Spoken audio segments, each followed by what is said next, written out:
There is a saying among the starfaring races who ended up by circumstance or conquest sharing a roof with humanity. Never judge the value of a small kindness, because you never know whose grief it might be mending. Nobody in the palace repair shop believed that saying applied to them. They were too busy sweating over broken things to think about anything as grand as grief or mending. The shop sat in the lowest sublevel of the royal complex, tucked behind the laundries and the boiler rooms, where the air always smelled faintly of hot metal and old oil. It was not a place anyone visited by choice. It was a place things were sent when they broke, and a place people were sent when nobody wanted them anywhere else. That was where Ren had ended up. 7 years old when he arrived, 12 now, and still there. He was an orphan, human, small for his age with quick eyes and quicker hands. Nobody remembered exactly how he'd come to the palace. Some said his parents had died working the atmospheric scrubbers on the lower levels. Some said he'd simply been found wandering near the supply docks, dirty and silent, and nobody had bothered to ask questions before putting him to work. Whatever the truth was, it didn't matter anymore. What mattered was that Ren had spent 5 years learning how to fix things that other people had given up on. He was good at it. Better than good. The old repairmaster, a heavy-set alien named Doss, with 4 eyes and a permanently disappointed expression, had grumbled more than once that the boy had hands like he'd been born holding a soldering tool. Ren didn't know if that was a compliment. Doss rarely gave those on purpose. The palace itself belonged to a species called the Ashkavari, tall and silver-skinned, with eyes that shifted color depending on their mood, dark violet when calm, pale gold when angry. They had come to this world generations ago, fleeing the collapse of their home system, and had built a civilization here that towered over the human settlements scattered across the lower continents. Humans were not slaves, not exactly. But they were not equals either. They swept floors, they fixed machines, they stayed quiet and useful and out of the way. Ren had learned that lesson early. Stay quiet, stay useful. Don't be seen unless being seen was necessary. He liked the repair shop for that reason. Nobody important ever came down there. It was just him and Doss and the shelves of broken things waiting for someone patient enough to listen to what was actually wrong with them. That was the thing people never understood about repair work. It wasn't really about tools. It was about listening. Every broken object told you what it needed, if you paid attention. A stuck gear told you where the friction was. A dead circuit told you where the break had happened, if you traced the silence back far enough. Ren had learned to listen better than almost anyone in the shop, better even than Doss, though Doss would never admit that out loud. It was a cold evening, the kind where the ventilation system in the sublevels rattled just a little louder than usual, when a servant Ren had never seen before came down the stairs into the shop. She was human too, older, maybe 40, wearing the deep blue uniform of the inner palace staff. The kind of uniform that meant she worked somewhere far above where Ren was allowed to go. She looked out of place among the grease and the broken machine parts, and she looked nervous, glancing over her shoulder like she expected someone to be following her. She didn't say much. She placed a small object on the workbench in front of Ren, wrapped in a cloth so old and soft it looked like it had been folded and unfolded 1,000 times. "Fix this," she said. "Tonight, if you can.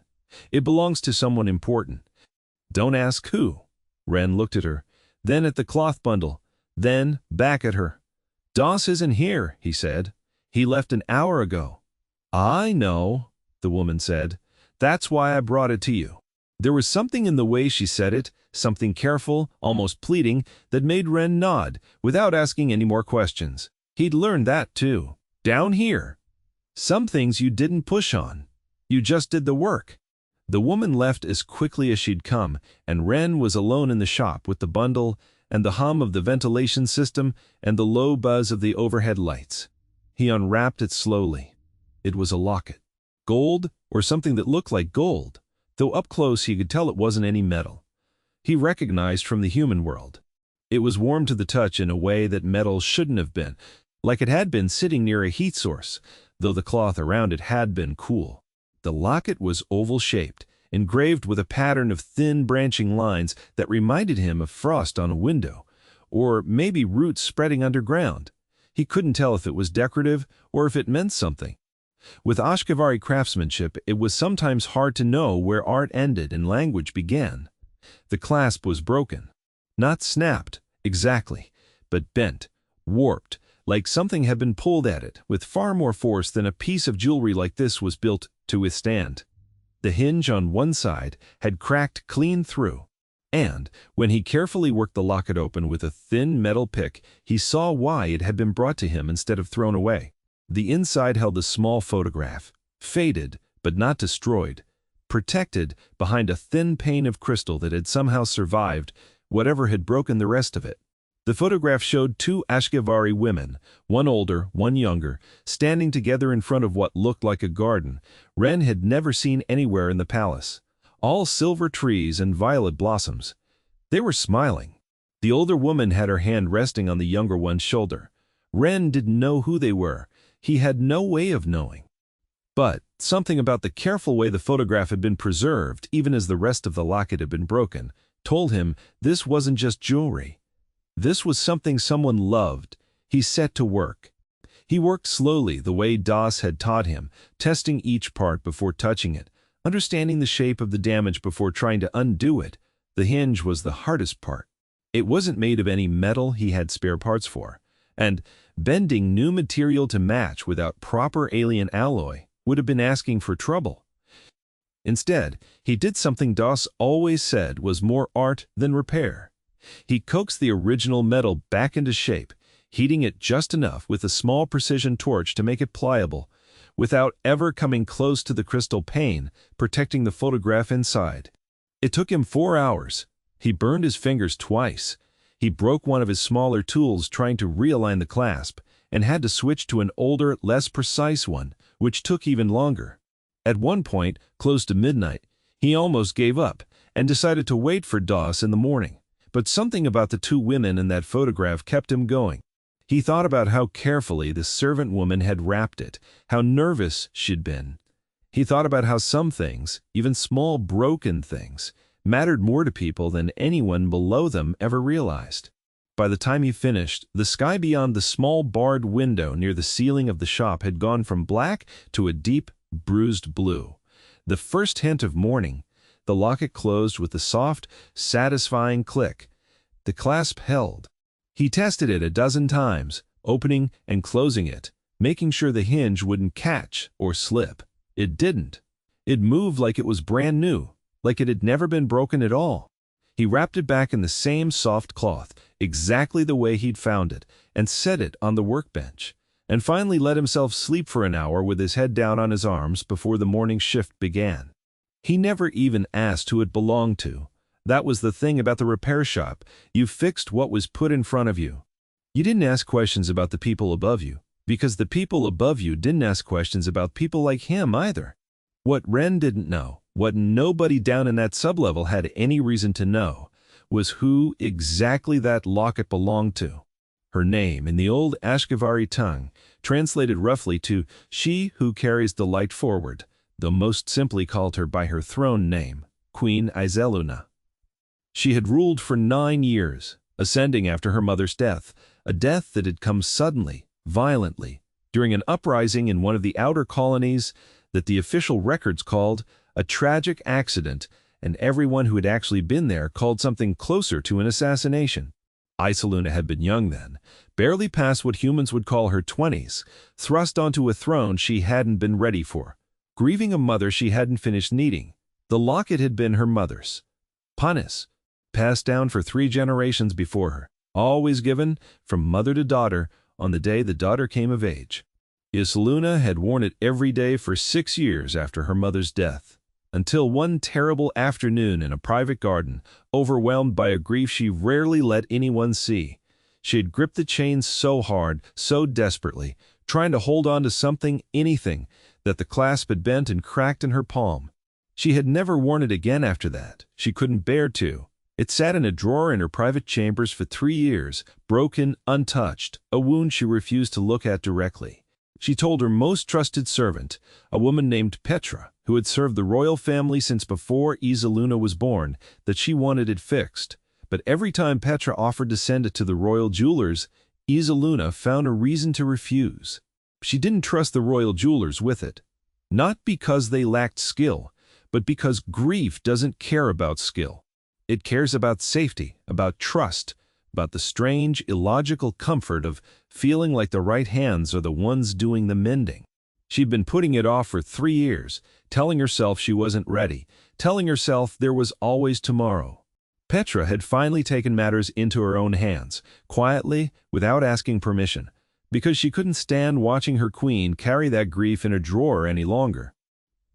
She'd heard from other staff about a boy in the lower repair shop, human, young, but with a reputation among the maintenance staff for fixing things that everyone else had declared unfixable.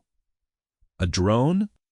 A childhood keepsake belonging to one of the kitchen staff, an antique communicator that hadn't worked in a decade, brought back to life by a boy who wasn't even supposed to be tall enough to reach the workbench comfortably. So, she'd taken the locket down to the sub-level herself, in secret, and left it with a boy whose name she hadn't even bothered to ask. She retrieved it the next morning, before dawn, before anyone else was awake, and she carried it back up to the queen's chambers, wrapped in the same cloth, her heart pounding the entire walk, terrified of what she might find if it hadn't worked. She unwrapped it in front of Isaluna, without a word, and placed it gently in the queen's palm. Isaluna stared at it for a long moment. She turned it over once, twice, running her thumb along the hinge that had haunted her for 3 years. She opened it, slowly, half expecting the clasp to give way in her hand, the way it had before. It didn't. It opened smoothly, cleanly, the hinge moving like it had never been broken at all. Inside, the photograph of her and her mother stood exactly as it always had, protected, untouched, still smiling in that garden that no longer existed in the same form it once had. Isaluna didn't speak for almost a full minute. When she finally did, her voice was quieter than Petra had heard it in years. "Who did this?" she asked. Petra hesitated. She hadn't expected the question to matter so much. "A boy," she said. "In the sub-level repair shop. Human. I don't even know his full name. They call him Ren." Isaluna closed the locket, opened it again, watched the hinge move. "Bring him to me," she said. Ren had no idea, when he was woken from his hour of stolen sleep by Doss shaking his shoulder, that anything unusual was happening. He assumed he was in trouble. That was usually what it meant when someone came looking for you with an urgent expression before the sun was even fully up. Doss looked more confused than angry, which was unusual enough on its own. "Palace guard is here," Doss said. "Asking for you. By name." Ren's stomach dropped. In his experience, being asked for by name by anyone above the sub-level was never good news. He followed Doss up the stairs anyway, because there wasn't really a choice, past the laundries, past the boiler rooms, into hallways he'd never been allowed to walk through before. Hallways with actual light instead of the flickering overhead bulbs of the shop. Hallways that smelled like something other than oil and metal. The guard escorting him didn't say much. Ashkavari, tall, armored, expression unreadable behind a helmet that only partially concealed the face, with sharp, angular features and eyes. The color of pale gold, which Ren, without knowing the significance yet, would later learn meant tension, not necessarily anger. He was led through a set of doors more ornate than anything he'd seen in his life, into a receiving chamber, with high ceilings and violet light filtering through crystal panels. And there, standing near a window that overlooked gardens far more real and far more beautiful than the one in the faded photograph, was the queen. Ren didn't know it was the queen at first. He'd never seen her in person. He'd seen statues, seen her face on coins and public broadcasts, distant and formal, always looking regal and untouchable. In person, she looked younger than he expected, and tired in a way that no statue had ever captured, and she was holding something small in her hand, turning it over slowly between her fingers. He recognized it before she said a word. The locket. His mouth went dry. Was there something wrong with it? He asked, before he could stop himself, before he remembered that you weren't supposed to speak first in front of royalty, before he remembered almost anything about how you were supposed to behave in a room like this.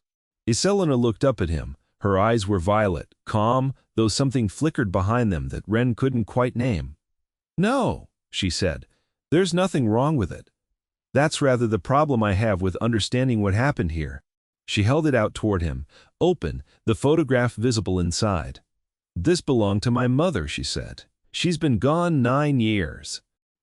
I've owned this locket my entire life, and I broke it 3 years ago, and I have not been able to look at it since, because every time I tried, all I could feel was the moment it broke in my hand, and I couldn't separate that moment from the moment I lost her." Ren didn't say anything. He didn't know what to say. He just stood there, aware suddenly of how dirty his hands still were, how his clothes still smelled faintly of solder and hot metal, how completely out of place he was in a room like this. "I gave it to Petra 3 years ago," Isaluna continued. "I told her I wanted it fixed, and then every single time she offered to send it somewhere, I found a reason to say not yet. Because I think somewhere in me, I decided that if it stayed broken, I never had to actually face wearing it again. Do you understand what I'm telling you?" Ren shook his head slightly, honestly. "Not fully," he admitted. Isiluna almost smiled at that. "Almost. I'm telling you that I have had the finest jewelers on this world offer to repair this locket, and I refused every one of them because I was afraid of what it would mean to have it whole again. And then Petra brought it to a boy in the sub-level repair shop without asking me, and somehow that felt different, safer. I don't fully understand why. Maybe because it wasn't a grand gesture. It was just quiet and small and honest." She paused. "And when I opened it this morning," she said, "and saw that the hinge worked perfectly, better than it ever had, even before I broke it, I didn't feel the fear I expected to feel. I felt something closer to relief. So I am asking you directly, how did you do this?" Ren swallowed. "Carefully," he said. "I didn't know whose it was. Nobody told me. I just tried to figure out what it needed. The hinge wasn't like anything I'd worked with before, so I had to heat the original metal slowly instead of replacing it, because I didn't have anything close to matching alloy, and I didn't want to risk damaging the crystal protecting the photograph inside. It took a few tries." "How old are you?" Isaluna asked. 12, Ren said. She studied him for a long moment, long enough that Ren felt the urge to look away, but something about the moment made him hold still instead. "You did this alone?" she asked. "No one helped you?" "I work alone most nights," Ren said. "The shopmaster leaves before I'm finished usually." "And where do you sleep?" she asked. "Where do you eat?" The questions felt strange, disconnected from anything about the locket, and Ren hesitated before answering honestly. "There's a room with the other shop workers," he said. "And we eat what's left after the kitchen staff finish their shifts. Mostly." Something shifted in Isaluna's expression at that. Something that Ren, even without fully understanding palace customs, recognized as anger, though not directed at him. She didn't say anything else about it in that moment. She simply looked down at the locket in her hand, closed it gently, and, for the first time in 3 years, fastened it around her own neck. The clasp held perfectly. She looked back up at Ren, and something in her face had settled, had softened, in a way that made the guards standing near the door exchange a quiet glance. Neither of them commented on. "Thank you," she said simply. Ren nodded, unsure what else to do, and was escorted back down to the sublevel shortly after, back to the laundries, back to the boiler rooms, back to the flickering lights and the smell of hot metal, and he assumed, honestly, that this was the end of it. A strange morning. A story he might tell the other shop workers, if he thought they'd believe him, which he doubted. He did not expect what happened next. That evening, a meal arrived at the sub-level workers' quarters that none of them had ordered, carried by kitchen staff who looked as confused as everyone receiving it. Real food, warm, plentiful, meant for the entire shop, not just for Ren, though everyone in the room somehow understood, without needing to be told, that it had something to do with the boy who'd been summoned upstairs that morning. Doss, sitting across from Ren, with an expression somewhere between confusion and suspicion, finally asked the question everyone was thinking. "What exactly did you do up there, boy?" "I fixed a locket," Ren said honestly, because he didn't fully understand it himself yet. That continued, quietly at first, then with growing consistency, over the following weeks. extra rations arriving at the sub-level without explanation. A new heater installed in the workers' sleeping quarters, where the old one had been broken for over a year, something nobody had ever bothered requesting, because nobody down there believed requests from the sub-level actually reached anyone who cared. Then, one afternoon, a royal steward arrived at the repair shop, not a guard this time, and informed Doss, with visible discomfort, at having to deliver the message that the boy Ren was to be moved to different quarters, ones closer to the inner palace kitchens, with regular meals guaranteed, on direct order of the queen. Doss looked at Ren like he'd grown a second head. "What did you actually do to that locket?" he asked again, slower this time, like he suspected there was some part of the story Ren hadn't told him. "I told you," Ren said. "I fixed the hinge." "That's not what got you a room upstairs, boy," Doss muttered, though there wasn't any real annoyance behind it, more a kind of bewildered respect. Ren didn't fully understand it himself, not at first. It took him time, listening to fragments of palace gossip carried down by staff who worked closer to the royal chambers, to piece together why a broken locket had mattered so much. He learned, slowly, about the queen's mother, about the uprising, about the years Isaluna had spent unable to even look at the one memento she had left, sealed away in a drawer because facing it felt like facing the loss all over again.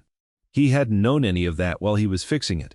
He'd just seen a broken hinge in a photograph, worth protecting, and he'd done what he always did with broken things. He'd listened to what it needed and given it exactly that, nothing more, nothing less. It turned out that was exactly the kind of quiet, honest care that could not be bought, could not be commanded from royal jewelers, no matter how skilled, and could not be faked. And Isaluna, who had spent 9 years learning which people around her wanted something from her, and which people simply did their work honestly, because it was the right thing to do, recognized the difference immediately. She began, in small ways at first, then larger ones, to change how the sub-level workers were treated.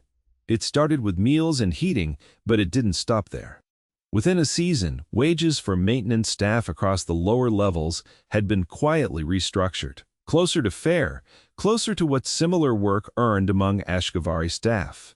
Within a year, an education program had been established for human children working in the palace, something that had never existed before, allowing kids like Ren to learn more than just how to survive down in the sub-levels. None of it was announced with fanfare. Isaluna didn't stand in front of crowds and declare a grand new policy of compassion. She simply quietly began fixing what had been broken in her own house, the way a boy in a sub-level repair shop had once quietly fixed something broken in hers. Ren remained in the repair shop by his own choice, though his circumstances there had changed considerably. He had proper tools now, better lighting, a small stipend of his own. Doss, despite his gruff exterior, had started treating him less like an orphan charity case and more like an actual apprentice worth training seriously, though he'd never admit that shift in words, only in the quality of the tools he started handing Ren without being asked. Once a month, sometimes more often, a summons would arrive, and Ren would be brought up to the queen's private chambers, not for any repair work, but simply because Isaluna had started asking for him. She never fully explained why, not directly, though Ren came to understand it wasn't really about him specifically. It was about the locket, about what it represented, about the fact that this quiet boy from the sub-level had somehow, without meaning to, given her back the ability to face her grief instead of hiding it in a drawer. During one of those visits, nearly a year after the locket had first been repaired, Isaluna asked him a question that had clearly been sitting with her for a while. "Do you remember what you were thinking," she asked, "while you worked on it that night? Did you know it mattered?"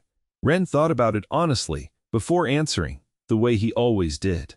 "I didn't know whose it was," he said.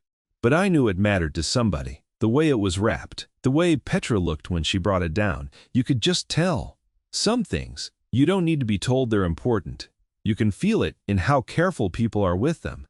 Isaluna looked at him for a long moment, her fingers resting lightly on the locket at her throat, the one she now wore every single day, the hinge still moving as smoothly as it had the morning she first opened it again.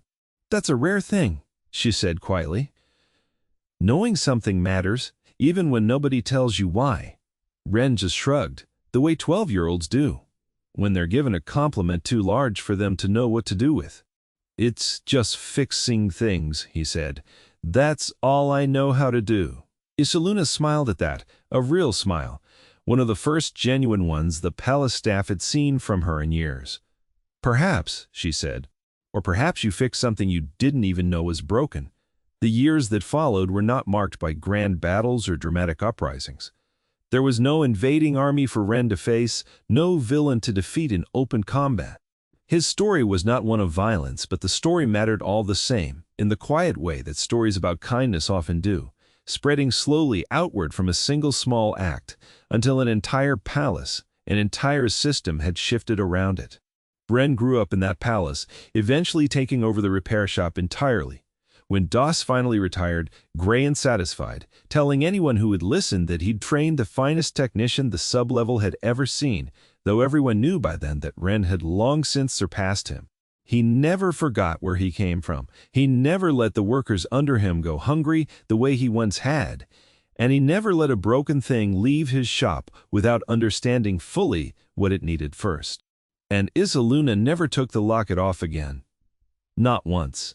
Through every difficult council meeting, every ceremony, every quiet evening alone in her chambers, thinking of her mother, it stayed with her, a small piece of gold, with branching lines like frost on glass, a reminder that grief did not have to stay locked away in a drawer, and that sometimes the smallest, most careful hands were exactly the ones capable of the deepest kind of healing.